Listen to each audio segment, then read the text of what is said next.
1월 28일 KMA 뉴스 브리핑 시작하겠습니다. 코로나19 예방접종 세부 계획이 드디어 공개됐습니다. 정부가 조금 전인 오후 2시에 공식 발표했는데요. 올해 안에 접종률 70%를 달성해 집단 면역을 형성하는 걸 목표로 5,600만 명분의 백신이 순차적으로 도입됩니다. 초저온 냉장이 필요한 화이자, 모더나 백신의 경우 전국 약 250개 접종센터에서 접종되고 이 밖의 백신은 위탁 의료기관 10,000곳에서 접종됩니다. 접종 인력의 경우 의협 산하 지역 의사회와 민관 협력 체계를 구축해 확보하고 의료인에 대한 교육과 훈련이 별도로 진행됩니다. 접종 순서도 확정됐습니다. 의사와 간호사 등 코로나19 환자 치료 병원에서 일하는 인력 약 4만 9천 명이 가장 먼저 접종하고 노인 요양병원과 요양시설 입소자와 종사자 78만 명도 우선 접종합니다. 이후 65세 이상 고령자와 만성질환자 등이 순차적으로 접종합니다. 일반 의료기관에 근무하는 보건의료인은 2분기 접종 대상입니다. 민감한 문제인 백신 부작용과 관련해선 인과성이 인정된 경우에만 보상하기로 했는데요. 의료계는 그동안 인과성이 불명확하더라도 포괄적인 보상이 필요하다고 제안했지만 이는 받아들여지지 않았습니다.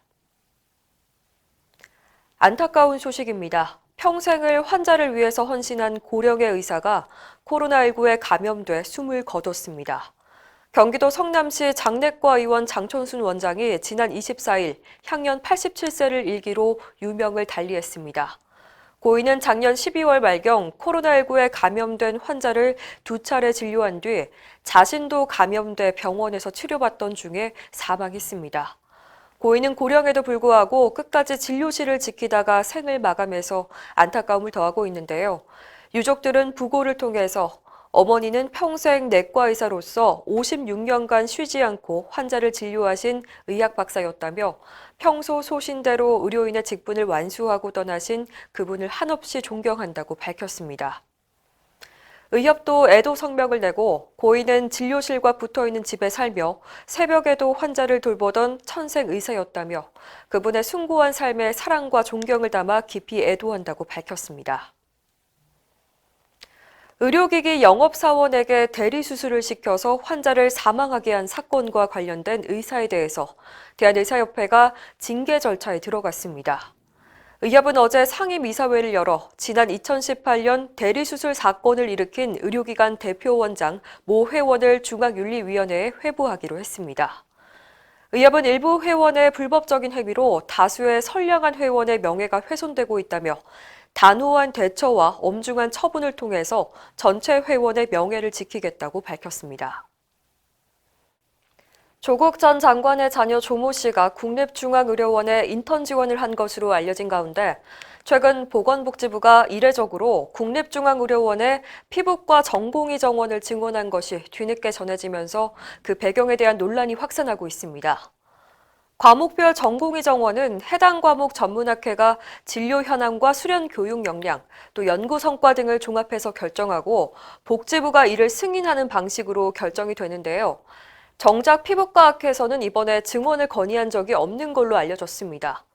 복지부는 코로나19 전담기관이라는 이유 등으로 국립중앙의료원에 전공의 정원을 증원했다고 하지만 중환자 의학이나 감염병 등 필수 의료와 밀접한 과목도 아닌 피부과 정원이 전문학회 의견도 없이 증원이 된 것은 매우 이례적이고 이해할 수 없다는 것이 의료계의 반응입니다. 한편 조 전 장관은 오늘 본인의 SNS에 자녀 조모 씨는 피부과를 지원하거나 희망한 적이 없다고 밝혔습니다. 코로나19 사태를 계기로 보건소의 역할이 새롭게 정립될 전망입니다. 기존 치료 중심에서 예방 중심으로 바뀌게 되는데요. 보건복지부가 어제 발표한 내용에 따르면 보건소의 기능이 만성질환과 감염병 예방에 집중됩니다. 이를 위해서 예산과 법령 개정도 뒤따를 예정입니다. 복지부는 또 급증하는 만성질환 진료비와 노인 의료비에 대비하기 위해서 동네 의원을 중심으로 1차 의료 만성질환 관리를 강화하기로 했습니다. 이상으로 뉴스 브리핑을 마칩니다. 자세한 사항은 의협신문을 참고하시길 바랍니다.